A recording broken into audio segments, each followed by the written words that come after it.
اللہ تعالیٰ نے فرمایا ولیوں کی نشانی یہ ہے، پاک لوگوں کی نشانی یہ ہے وہ نیکی کا حکم دیتے ہیں برائی سے منع کرتے ہیں، وہ نیکی کا حکم دیتے ہیں برائی سے منع کرتے ہیں۔ حضرت خواجہ غریب نواز سلطان الہند ساری زندگی صرف یہ نہیں کہ حجرے میں بیٹھ کے آپ عبادت ہی کرتے رہے، بس تلاوت ہی کرتے رہے، آپ نیکی کا حکم بھی دیتے، برائی سے منع بھی کرتے۔ 2 4 10 20 نہیں، کئی لاکھ ہندوؤں کی لٹیں کاٹ دی آپ نے۔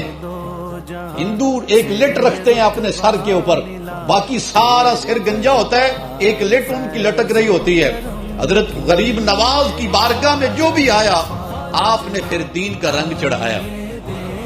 بڑے بڑے رنگ ساز ہوتے ہیں، بڑا گہرا رنگ بناتے ہیں کپڑے کے اوپر، کوئی دیوار کے اوپر، لیکن غریب نواز وہ ہیں جنہوں نے دل کی دنیا کو عشق الہی میں رنگ دیا۔ التجا سن لو شاہ امم